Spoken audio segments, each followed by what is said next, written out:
nous a fait asseoir et elle nous a dit directement, monsieur, vous avez une tumeur de 10 cm. Une tumeur de 10 cm dans votre jambe. Quand elle a dit ça, mon cœur a sauté, mon cœur a flippé. Je me suis dit, mais mon Dieu, qu'est-ce qui se passe?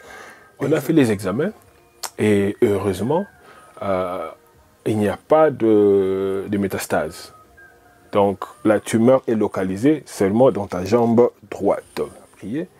Ethan priait, Ethan, sa prière était, pardon Dieu, ne prends pas mon père. Et quand il a commencé à prier, il pleurait, Ethan pleurait. Et directement, je me suis fondu en larmes.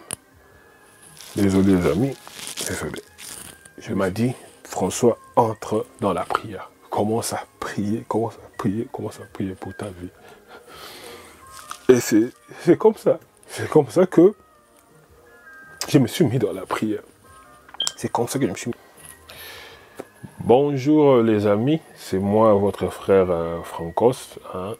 Comme je vous avais promis, je suis de retour. Je vous avais promis que j'allais témoigner dans mes récents posts sur Instagram et Facebook. Je vous avais promis que j'allais témoigner sur mon absence sur les différents réseaux sociaux.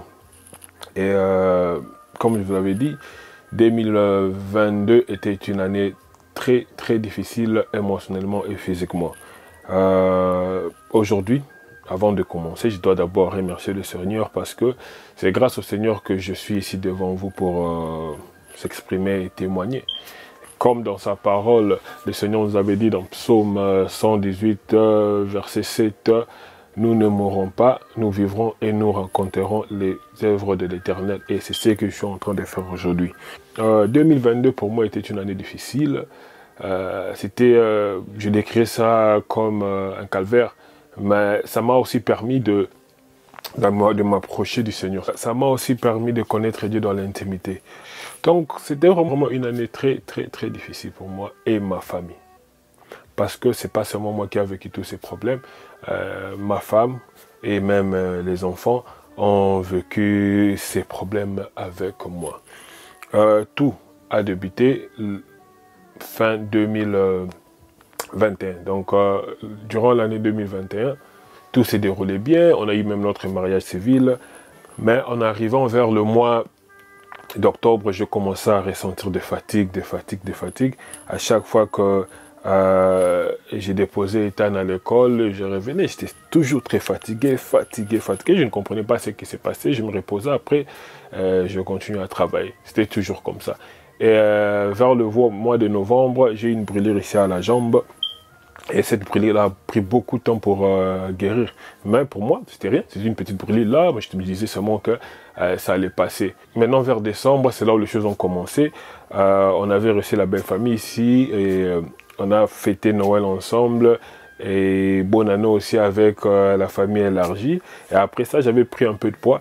Et quand je me suis dit non, je dois perdre du poids, j'ai commencé à faire corde à sauter. Je sentais que ma jambe, hein, la cuisse droite en haut là, c'était très serré, très serré. Et je me disais, mais qu'est-ce qui se passe? Et à la fin, je me suis dit, c'est peut-être une infection par rapport aux brûlures que j'avais à la jambe droite. Et je me disais, bon, ça va passer, mais ça ne passait pas. Et on devait voyager pour Kinshasa. Je me suis dit, bon, je vais aller à Kin avec mon ami Pierre. Je vais aller à Kin dès que je reviens. Et si je continue toujours à avoir ces ressentis là dans la cuisse, quand je reviendrai de Kinshasa, je vais aller voir le docteur. Arrivé à Kinshasa, tout s'est bien passé. Et à Kinshasa, à part les démarches qu'on avait, moi et mon ami, et je m'étais aussi dit que je devais aller voir maman, hein, la tombe de maman, là où elle est enterrée à Nécropole. Et pendant mes séjours à Kinshasa, ces ressentis-là étaient toujours là. Et je commençais à voir qu'il y avait une sorte de masse qui était en train d'accroître. Et mon intuition me disait qu'ici, il y a quelque chose de mauvais. Quand je vous dis que mon intuition me parlait, ça me disait, là, c'est chaud. Il y a quelque chose de mauvais. Mais pendant mes séjours à Kinshasa, je me souviens, il y a eu un épisode là où, dans ma tête, j'écoutais une voix qui me disait que il faut profiter de cette occasion pour aller voir la tombe de ta mère, parce que ça sera peut-être la dernière fois que tu fais un voyage vers Kinshasa. Et je me suis dit, waouh, quand cette voix-là me parlait, je me suis dit, waouh, j'ai eu tellement peur. Je me suis dit, mais qu'est-ce qui se passe? Qu'est-ce qui se passe dans ma jambe? Qu'est-ce qui se passe dans la cuisse en question? Et pour moi, c'était le début du calvaire. Parce que mon intuition me disait, il y a quelque chose de très, très, très mauvais dans ton corps. Mais je ne savais pas quoi. Et après le voyage de Kinshasa, on a quitté Kinshasa. Je suis revenu ici, je pense que c'était à fin janvier. De mon retour à Kinshasa, le premier jour, j'arrive, comme madame était en train de redécorer mon bureau à la maison, je suis monté pour voir qu'est-ce qu'elle avait fait comme redécoration. Arrivé dans le bureau, j'avais mis la décoration, mais quelque temps, la voix là encore revenue pour me dire que c'est ici que tu vas mourir. Je vous dis, mon cœur a flippé. J'ai eu cette crainte-là encore en moi. Je me suis dit, mais non, qu'est-ce qui se passe? Pourquoi j'écoute de voix qui me disent que je vais mourir ici dans cette maison? Et j'ai eu peur. J'ai eu peur, je suis redescendu et j'ai commencé à prier sur ça. Et pendant tout ce temps-là, j'avais encore de malaise, j'avais encore de fatigue, je ne dormais vraiment pas bien. Je suis allé au rendez-vous du docteur. Le rendez-vous du docteur était fin janvier ou début février. Je pars chez le docteur touche ma jambe. Et la première des choses que le docteur me dit, je pense que c'est un lipome. Donc un lipome, c'est une masse de graisse. Hein, c'est une masse de graisse, donc c'est pas dangereux, c'est rien du tout. À la fin, c'est toi qui décideras si on enlève, si on laisse ça, parce qu'il n'y a pas de danger, selon le docteur. Et pour être sûr, il m'a dit, donc on doit faire une échographie. Et comme c'était pas urgent pour lui, il m'a donné une échographie dans un mois. Donc, je dirais un mois là, c'est début mars, fin février. Et quand je suis allé là-bas pour ce rendez-vous d'échographie, la femme là a mis l'appareil de l'échographie sur ma jambe directement. Elle m'a regardé, elle m'a dit, ça c'est pas un lipome. Tu dois rentrer chez ton docteur et lui mettre de la pression. Moi, je vais écrire une lettre pour qu'on te donne un rendez-vous en urgence. Parce qu'on doit vérifier si c'est quelque chose de dangereux ou pas. Et après l'examen de l'échographie, j'ai quitté. Et quand j'ai rentré, j'ai rencontré ma femme parce qu'elle venait déposer l'enfant. Et quand je vis ma femme directement, je commençais à pleurer. Je ne sais pas pourquoi je pleurais, mais je commençais à pleurer. Mon cœur était triste, et mon intuition me disait, François, il y a quelque chose de mauvais, il y a quelque chose de sérieux ici.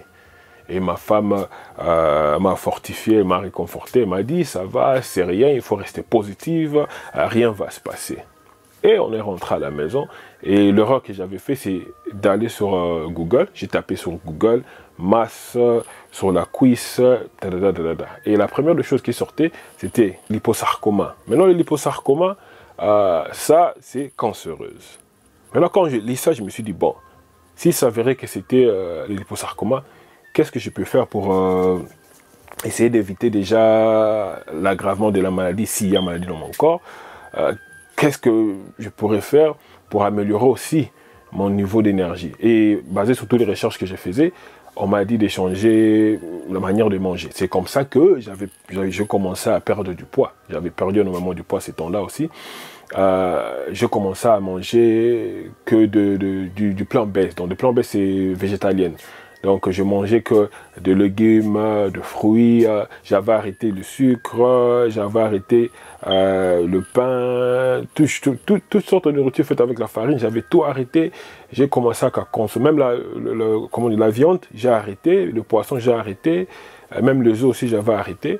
Mais ces derniers temps, je commençais à remettre les œufs et le poisson dans mon régime alimentaire. Mais en ces temps-là, j'avais tout arrêté. Et c'est comme ça que je commençais à perdre du poids. Mais ça m'a aussi permis d'avoir beaucoup d'énergie. Je commençais à voir que mon énergie était en train de revenir. Et je commençais à avoir encore plus de force physique. Mais je perdais énormément de poids. Et ça a continué comme ça. Et après toutes ces recherches, j'attendais maintenant le rendez-vous que le docteur devait me donner. Et on m'appelle pour me donner un IRM. Et je suis allé à l'hôpital, on a fait le IRM, ça s'est bien déroulé. Et maintenant là, j'attendais le résultat du IRM.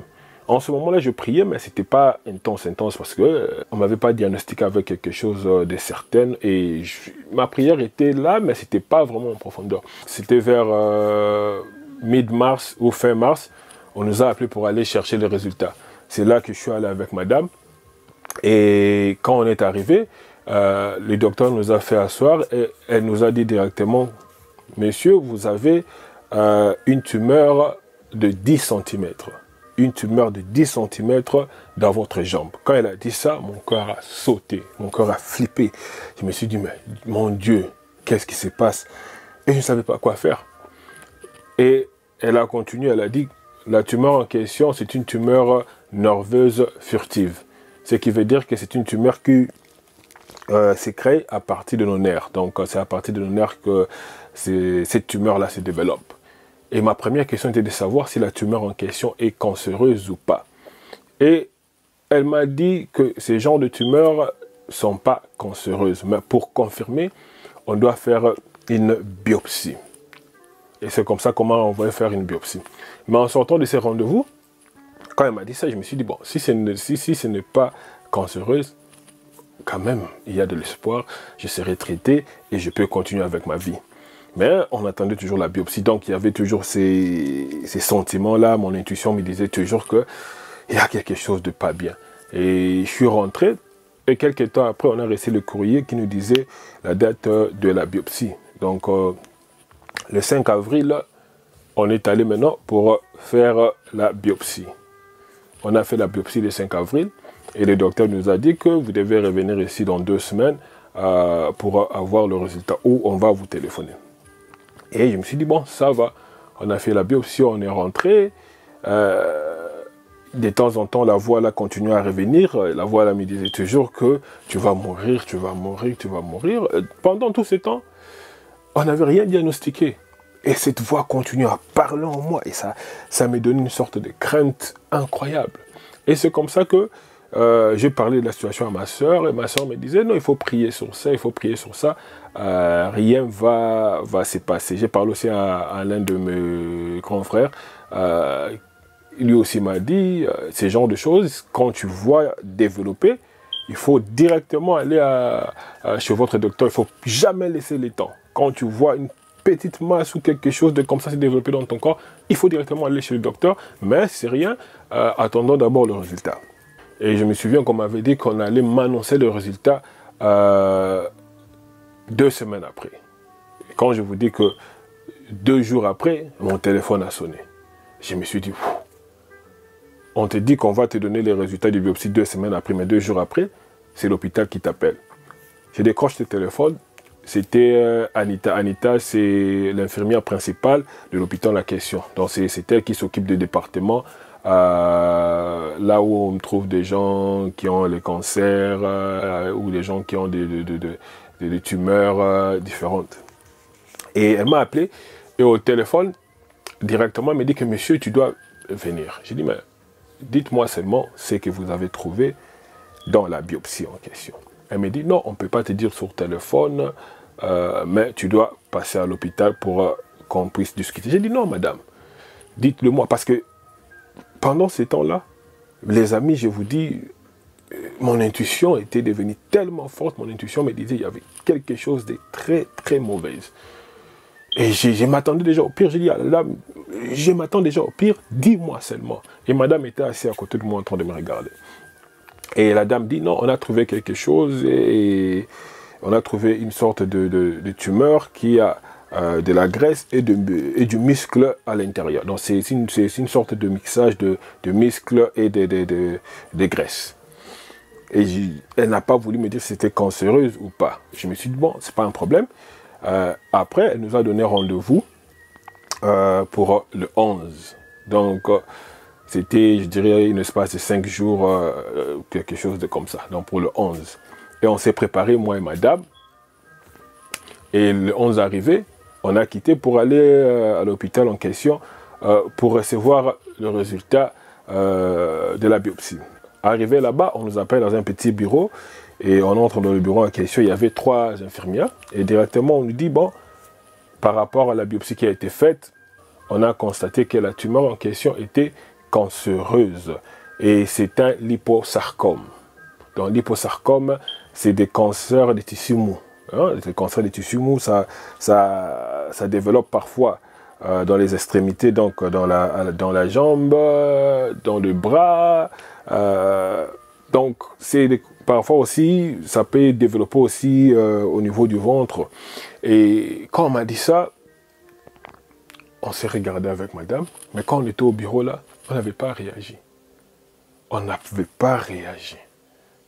On a reçu toute l'information qu'on devait recevoir de ces infirmières. Et la première question était de savoir, maintenant, qu'est-ce qui doit être fait. Et c'est comme ça que la dame me dit, la tumeur en question, durant le mois de mars, était de 8 cm. Et maintenant, là, on se retrouve vers le mois d'avril, la tumeur en question est de 10 cm, ce qui veut dire que ça prenait du volume. Donc ça grandissait. Et la dame me dit, comme traitement, si on fait des examens supplémentaires, donc on te fait des scanners supplémentaires, on constate que la maladie ne s'est pas propagée dans ton corps, on te fera 5 semaines de radiothérapie. Mais si la maladie est propagée dans ton corps, vraiment j'ai même de l'émotion là, si la maladie est propagée dans ton corps, ça sera un peu compliqué, on te fera encore plusieurs traitements agressifs. Et en ce moment-là, ma prière était que la maladie ne soit pas propagée dans mon corps. Et elle me dira quelque chose, elle me dira, parfois quand ce n'est pas propagé, les patients suivent le traitement et après il continue avec sa vie. Et moi, je me suis attaché à ça. Je me suis dit que ça soit mon cas, moi. C'était ça. Je me suis attaché à la parole de cette dame. Et on a quitté. Moi et madame, on a quitté. On discutait sur le chemin du retour parce qu'on avait pris le bus. Et en ce moment-là, on était sous le choc. C'est en arrivant à la maison maintenant qu'on devait en parler à Ethan. Parce qu'Ethan, c'est les grands garçons.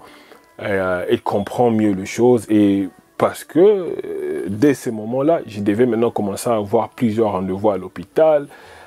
Donc, il devait comprendre que, donc, on a pensé que c'était raisonnable pour lui de comprendre pourquoi papa est toujours fatigué, pourquoi papa fait des va-et-vient à l'hôpital. Et c'était difficile cette conversation avec Ethan. Quand je dis que c'était très très difficile avec Ethan. On s'est assis au salon. C'est madame qui avait pris la parole parce que moi j'avais pas ce courage là même de parler. Et c'est comme ça que madame dira à Ethan que papa a été diagnostiqué avec un cancer. Et elle a pris le temps d'expliquer un peu c'est quoi un cancer à Ethan. Et après on a dit prions. Et quand on a commencé à prier, Ethan priait, sa prière était pardon Dieu, ne prends pas mon père. Et quand il a commencé à prier, il pleurait, Ethan pleurait. Et directement, je me suis fondu en larmes. Désolé les amis, désolé. Je me suis fondu en larmes. J'ai commencé à pleurer. Et madame aussi de son côté a commencé à pleurer. On a commencé à pleurer. Il y avait une forte crainte. On avait peur parce que pour nous, le futur s'est arrêté. Tous nos projets, tous nos plans, tout ce qu'on faisait en ligne là, les Teams Family, tout ce qu'on était en train de faire, s'est arrêté. Je ne savais même plus planifier les jours à venir parce que je me disais, là c'est grave François, tu as un cancer à l'âge de 37 ans. C'était tellement difficile, étant en train de prier, il disait, mon Dieu, ne prends pas mon papa, ne prends pas mon papa. Et pour moi, c'était insupportable. Et après la prière, on s'est ressaisi. Et après, je téléphonais à ma grande sœur. Et directement, elle m'a dit, rien ne va se passer. Elle aussi, elle était forte au téléphone. Elle m'a dit, rien ne va se passer. Elle m'envoie des liens. Elle m'a envoyé des liens. Et des liens de la prière de Mostra. Elle m'a dit, François, entre dans la prière. Commence à prier pour ta vie.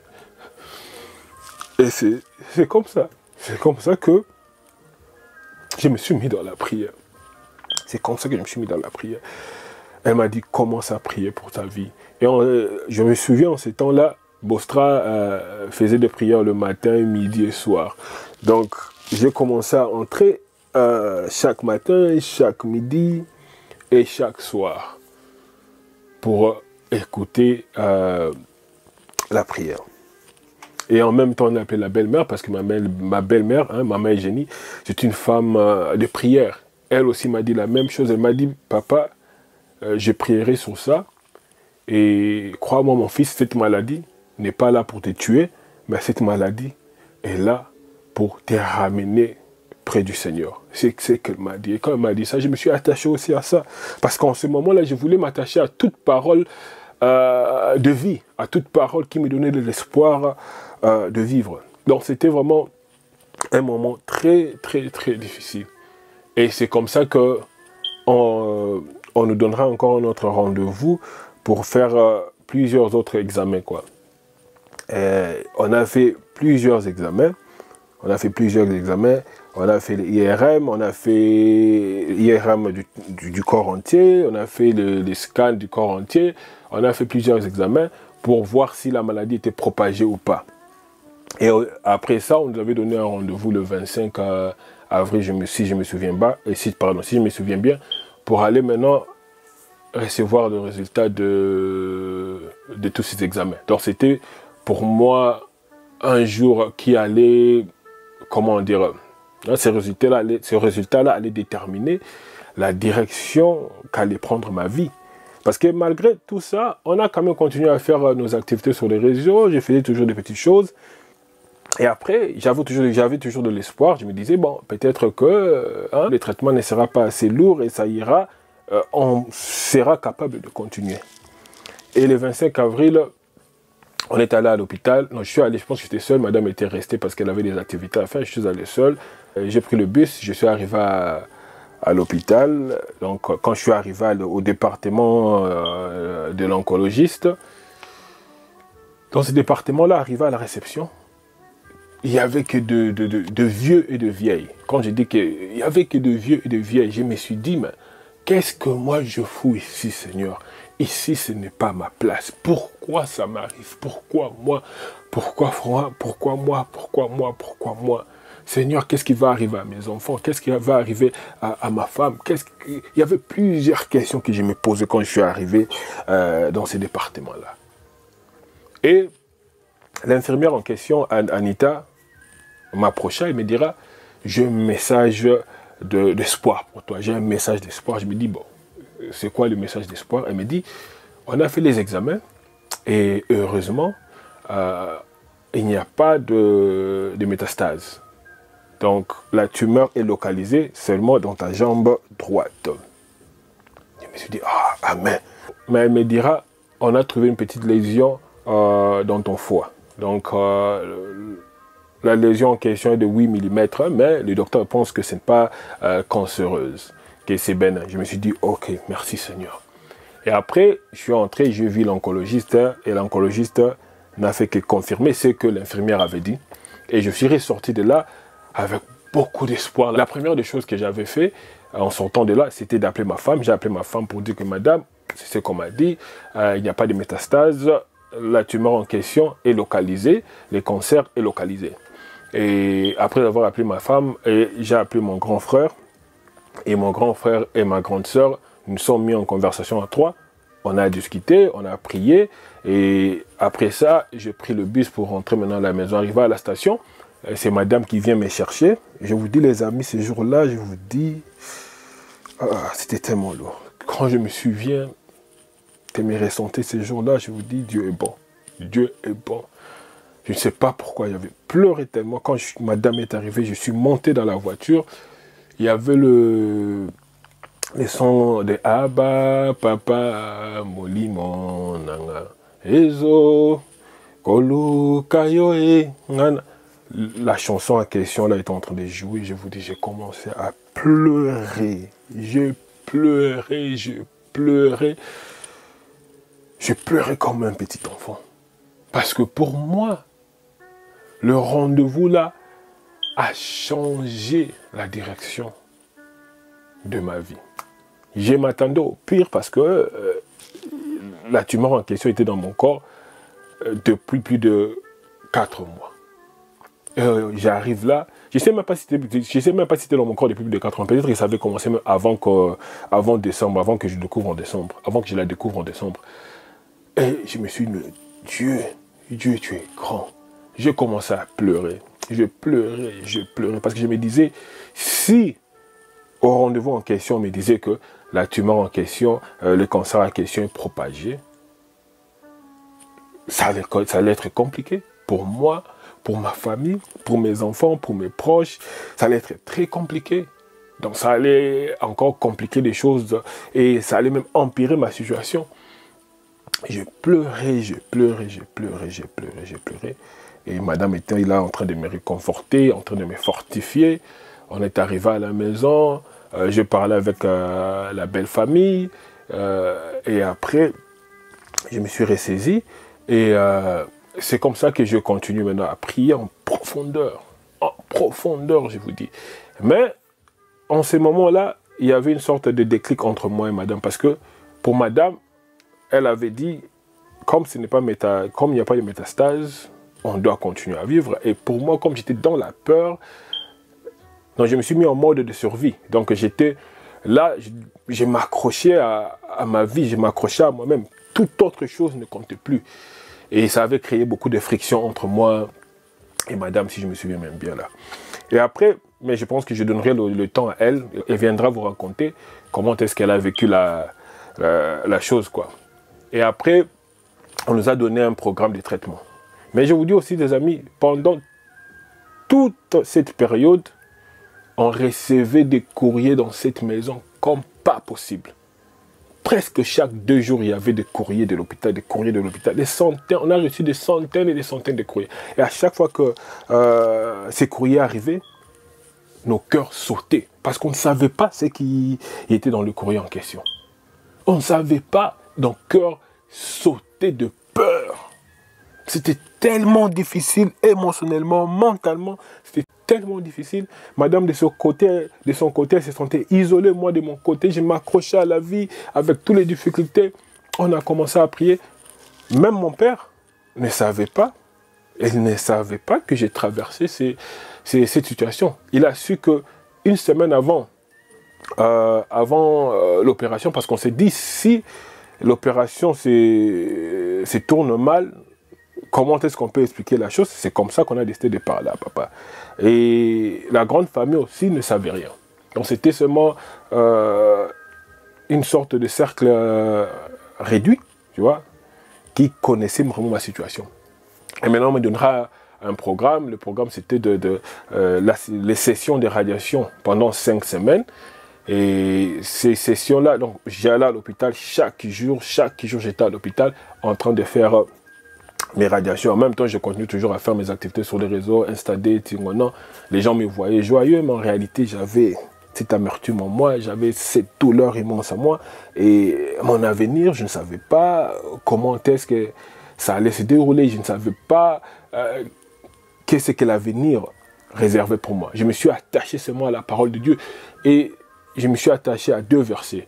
Ces 2 versets étaient Ésaïe 53, verset 5 et Psaume 118, verset 17. Ésaïe dit ceci, c'est par te mettre sûr que je suis guéri. Et je me suis attaché à ces versets-là. Et Psaume dit, je ne mourrai pas, je vivrai et je raconterai les œuvres de l'Éternel. Ces 2 versets-là, c'était pour moi des versets d'espoir, des versets qui me redonnaient la vie. Chaque matin, quand je me réveillais, j'avais mis ces versets dans mon bureau. Quand vous entrez dans mon bureau, c'est sur le mur comme ça. Et je lisais ces versets-là chaque matin. C'était comme des affirmations pour me donner la force de continuer. Et pendant le mois de mai jusqu'à fin du mois de juin, je fais mes radiothérapies. Ça s'est déroulé bien. On m'avait dit qu'il n'y aura pas des effets secondaires. Parfois, il peut y avoir, mais ce n'est pas grave. Mais je vous dis, les amis, quand on est arrivé à la 3e semaine de la radiothérapie, je commençais à avoir douleur intense sur le dos, dans la jambe, là où on faisait la radiothérapie, ça s'est noirci et la tumeur qui était de 10 cm a commencé à s'inflammer parce que ça s'inflamme, après ça redescend. Hein. Donc, troisième semestre, ça a commencé à s'inflammer, j'avais beaucoup de fatigue, même mon système digestif était aussi affecté parce que la tumeur était vraiment tout près de,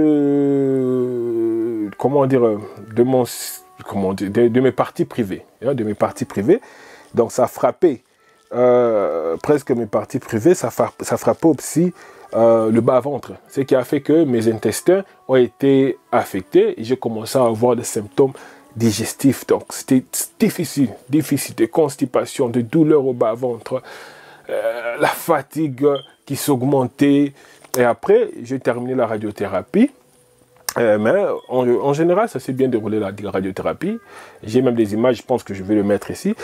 C'est bien déroulé. J'ai terminé la radiothérapie. Je suis allé en France pour me reposer avant l'opération. Et après ça, je suis rentré.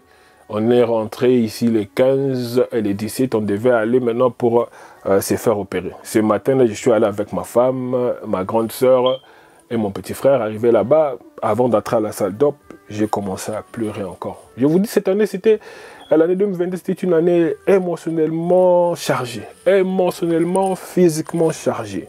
J'ai tellement souffert, mes amis, quand je vous dis que c'est une grâce d'être ici. Et j'entre là-bas, on m'explique comment est-ce que ça va se dérouler l'opération. En ce moment-là, la tumeur était redescendue à 7 cm. Parce que, si vous vous souvenez, je vous avais dit que c'était une tumeur de 10 cm avant la radiothérapie. Donc, on me dit que la tumeur est redescendue à 7 cm. Et on entre dans la salle d'op. On me donne des papiers à signer pour me dire qu'on va te faire anesthésie généralisée. Voici les conséquences. Vous pouvez avoir arrêt cardiaque, votre cerveau pourrait être affecté, tout cela. Signez ici. Quand vous signez ici, l'hôpital n'a plus de responsabilité par rapport aux effets secondaires de l'anesthésie. Et on me dit aussi que par rapport à l'opération aussi, il y a telle conséquence. Et si ça arrive, l'hôpital n'a pas de responsabilité. Donc, tu signes comme ça, tu signes pour que l'hôpital n'ait pas de responsabilité. J'ai signé tous ces papiers. Et après, on me dira que l'opération en question, comment ça va se dérouler. On va opérer la jambe et on va enlever la tumeur. Et on va prendre quelques muscles de la jambe droite, hein, de la cuisse droite, pardon, pour mettre là où le vide restera, quoi. On va mettre ces muscles-là pour combler le vide. Mais si on ne trouve pas assez de muscles dans la cuisse droite, on va opérer l'autre jambe, ouvrir l'autre jambe pour prendre le muscle pour compléter la jambe droite. Et j'ai demandé à la dame, mais donc vous me dites ici là, je risque d'avoir des jambes qui ne fonctionnent pas bien. Elle me dit oui, c'est ça les risques. Et aussi si ça arrivait qu'on touche mes nerfs, je vais perdre aussi la sensation, hein, je vais perdre aussi des sensations dans ma jambe droite. Je me suis dit, oh mon Dieu.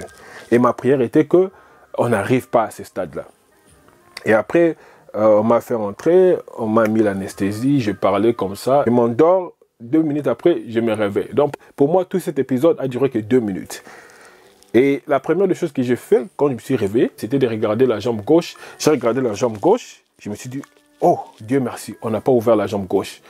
Et la deuxième chose que j'avais fait, c'était bouger mes orteils de la jambe droite. Quand j'ai bougé mes orteils, j'ai vu que ça bougeait. Je me suis dit, oh Dieu merci, on n'a pas touché à mes nerfs.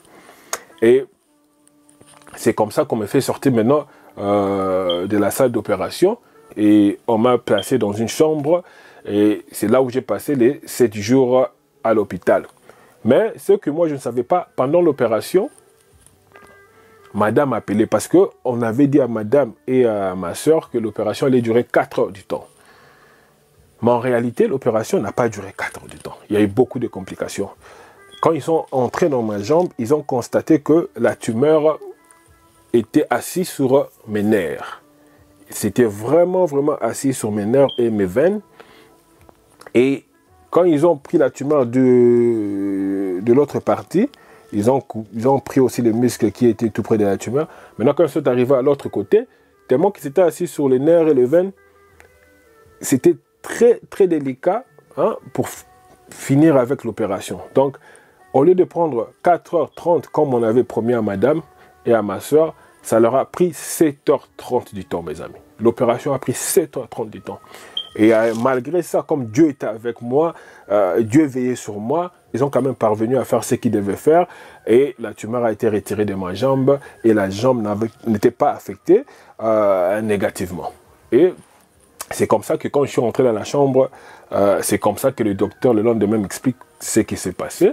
Et après, le docteur me dira que ma jambe en question sera affectée et je risque de ne pas, comment dire, récupérer toutes mes fonctions et la mobilité de la jambe. Donc ma jambe va fonctionner, mais ça sera peut-être entre 40 à 60%. Donc les autres pourcentages, là, je ne risque pas de le récupérer. Moi, je me suis dit dans ma tête, si Dieu m'a permis de sortir de cette situation, c'est lui aussi qui va me permettre de remarcher normalement, et même de courir. Parce que la dame me disait, ça sera peut-être difficile pour moi de courir.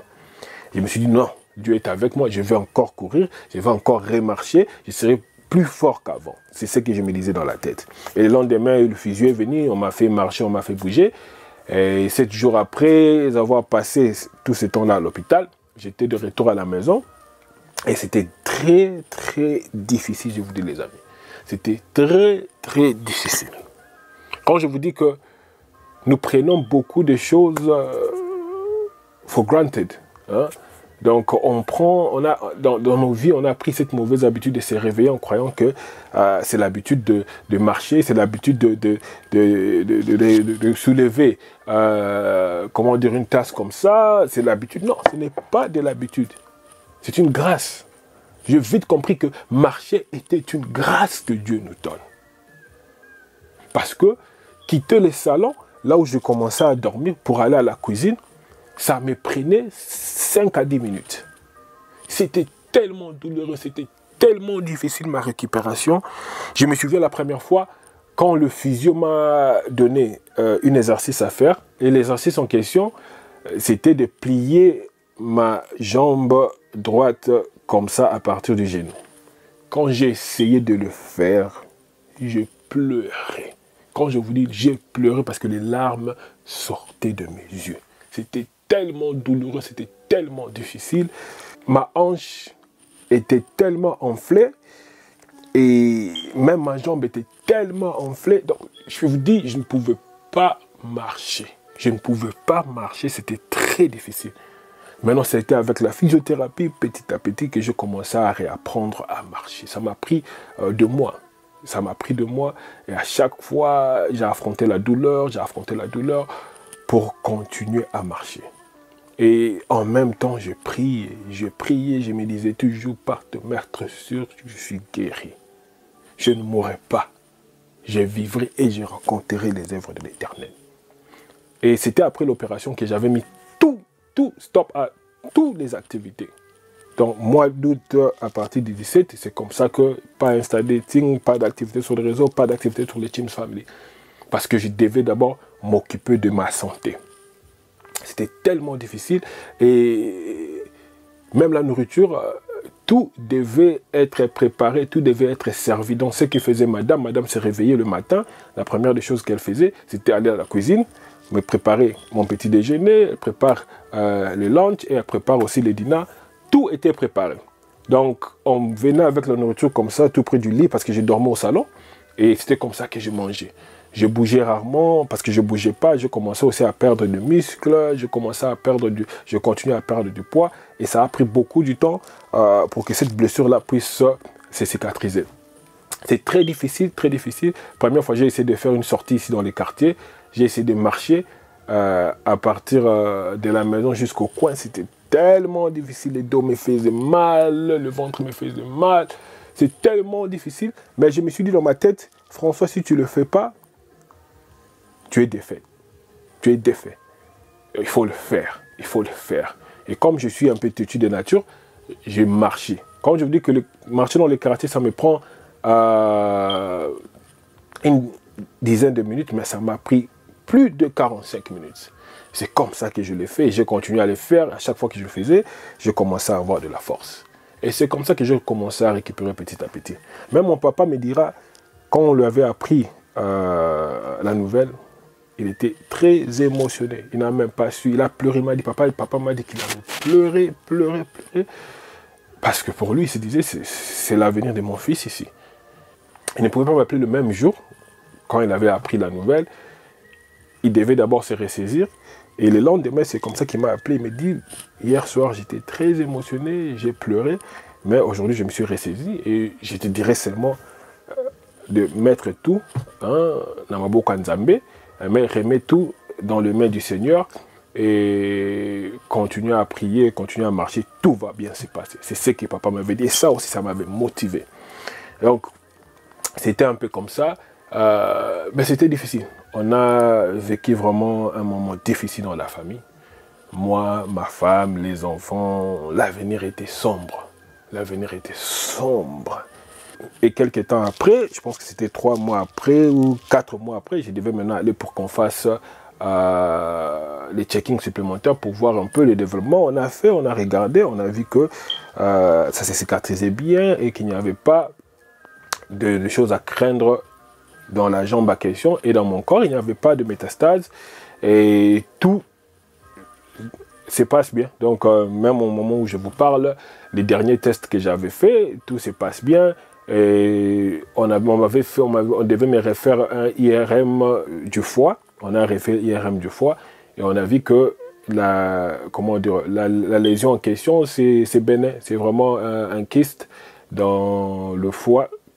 Mais on me dit qu'on va commencer à surveiller ça de temps en temps. Mais tout en ce moment, comme je vous dis, ça se déroule bien et je crois que j'étais complètement guéri. Et que ça ne reviendra plus. Parce que, comme je vous dis, moi, je m'attache beaucoup aux paroles. Des gens qui me nourrissent de bonnes paroles, des gens qui me nourrissent d'espoir. Même l'infirmière, là, je me souviens, vers le mois de novembre, j'avais beaucoup de problèmes digestifs, beaucoup de constipation. Et je m'inquiétais, je me disais peut-être que c'est la maladie qui s'est propagée, c'est là, c'est comme ça. Quand tu es dans ce genre de situation, c'est comme ça que les gens pensent. Donc, les gens ont toujours peur que la maladie puisse retourner, les gens ont toujours peur d'avancer, les gens ont toujours peur de planifier des choses à long terme parce qu'ils se disent si la maladie revenait, si telle chose arrivait. Mais quand tu vis comme ça, tu ne peux pas avancer. Quand tu vis dans la crainte, tu ne peux pas avancer. Et c'est comme ça que l'infirmière là me dira que François, arrête d'avoir peur. Sache que dans tout ce qui s'est passé, Dieu t'a accordé une deuxième chance. Prends ça comme une deuxième chance et fais ta vie. Quand elle m'a dit ça, j'ai dit, à partir d'aujourd'hui, je me suis dit, je ne m'occuperai plus de tous les symptômes auxquels j'ai accordé de l'importance. Et c'est comme ça que je continue à vivre. Même quand je suis allé récupérer les résultats de mes derniers tests scanners et tout, avant, j'avais peur. Parce que tu te dis, mais si les résultats revenaient qu'il y a ça, qu'est-ce qui va se passer? Mais je vous dis, chaque fois, donc j'avais fait 2 examens, les 2 jours là, le jour que j'allais récupérer mes résultats, j'avais une paix incroyable en moi, une paix incroyable en moi. Donc après avoir prié le matin, quand je sors de la maison, cette paix-là était tellement profonde. Je me disais, il n'y a rien. Nakobangelo côté. Nakobangelo côté, le Seigneur est avec moi. Et arrivé là-bas, le résultat était aussi conforme à cette paix-là. Et j'espère même pas, je crois que le Seigneur continuera à m'accorder cette paix. Le Seigneur m'a accordé déjà cette guérison. Et c'est aujourd'hui que je témoigne sa grandeur. Donc, c'était un peu ça mon témoignage. Bon, les amis, comme je vous avais dit dernièrement, que j'allais lancer une page GoFundMe. Le lien de la page GoFundMe se trouve sous cette vidéo. Donc, si mon témoignage vous a touché, et si moi, François, que vous appelez humblement Yafrancos, vous a déjà inspiré d'une manière ou d'une autre dans le travail que j'ai fait sur les réseaux sociaux, je vous demanderai aujourd'hui de contribuer. Votre contribution sera importante pour m'aider à optimiser ma santé. Parce que je prévois aller voir des médecins fonctionnels et intégratifs, des nutritionnistes, des spécialistes de santé pour faire des investigations approfondies pour connaître la cause de cette situation et surtout traiter cette situation en profondeur pour que ça ne puisse pas se répéter. Donc, tout ce que je ferai, les traitements que je compte suivre, tout le nutritionniste que je rencontrerai, les spécialistes, me permettront de fortifier, de renforcer mon système immunitaire pour que je puisse rester en forme le plus longtemps possible. Donc tout ça demande de l'argent parce que tous ces médecins-là sont des médecins privés, tous ces spécialistes-là sont des spécialistes privés. Donc eux, vous le savez, quand vous allez en médecine privée, ça coûte beaucoup d'argent. Et moi seul, avec toutes les difficultés que j'ai eues pendant l'année 2022, là où je ne pouvais pas travailler, ça sera difficile d'accomplir cela. Votre soutien est vraiment apprécié. Donc, je compte sur vous. Votre Yaya a besoin de vous en ce moment. Donc, je compte vraiment sur vous, les amis. Que Dieu vous bénisse énormément. Merci à tous ceux qui m'ont déjà contacté en privé et qui m'ont donné déjà quelque chose. Que Dieu vous bénisse. Et j'attends seulement quelque chose de la grande famille aussi. Encore, je vous remercie infiniment d'avoir pris le temps d'écouter ces témoignages, partager ces témoignages avec vos frères et amis. Je prends le temps de remercier ma femme parce qu'elle était là avec moi. C'est elle qui a souffert, c'est elle qui a subi cette période avec moi. Et je remercie aussi ma belle-mère parce que c'est elle qui me motivait, qui priait pour moi.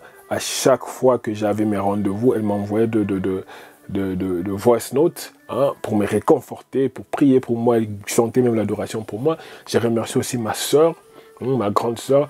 Elle, c'était aussi l'une des combattantes de prière, donc elle était toujours à mes côtés en train de prier. Merci à Fifi, je remercie Henri, je remercie papa d'être là aussi pour moi. Je remercie aussi papa, mon beau-père, papa Boni. Il s'amène d'être aussi là pour moi, surtout dans la prière. Il s'est déplacé pour m'assister. Merci pour tout ce que vous faites pour moi. Merci à mon ami, mon meilleur ami Pierre Kanga Odon. Je te tiens à cœur, mon ami, vraiment. Merci pour tout parce que tu étais là pour moi, mon frère. Là, vraiment, je te le dis, ça vient tout droit de mon cœur. Merci à Linda aussi, parce que vous deux, toi et Pierre, Linda, ma soeur, vous étiez là pour moi. Vous ne m'avez jamais lâché. Merci à vous. Que Dieu vous bénisse. Merci à mon petit frère Manix et à sa femme Ritmisam pour votre présence. De temps en temps, vous passez à la maison pour me réconforter. Que Dieu vous bénisse abondamment. Que Dieu vous bénisse abondamment. Merci à tout le monde à tous ces mondes qui m'ont aussi écrit sur mes réseaux sociaux pour me réconforter. Malgré que vous ne saviez pas ce que j'ai traversé, mais vous étiez quand même là pour partager la douleur avec moi. Et merci à ceux aussi qui ne connaissaient pas, mais qui continuent toujours à m'appeler, me téléphoner pour savoir comment je me portais. Que Dieu vous bénisse abondamment. Et je m'excuse pour toutes les personnes qui ont essayé de me contacter, à qui j'ai donné peut-être des promesses que je n'arrivais pas à accomplir par rapport à ma situation sanitaire. Donc par rapport à ma situation sanitaire, ça ne m'a pas permis de faire certaines choses que j'avais promis à certains d'entre vous.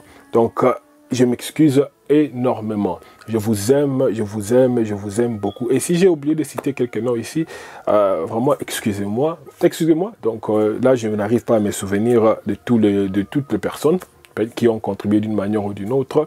Merci à Mireille, Mireille, parce que tu es passé chez moi à la maison pour me voir. Et merci pour ta contribution aussi. Que Dieu te bénisse abondamment. Que Dieu te bénisse. Merci à Mike Batanga, mon ami de tout le temps.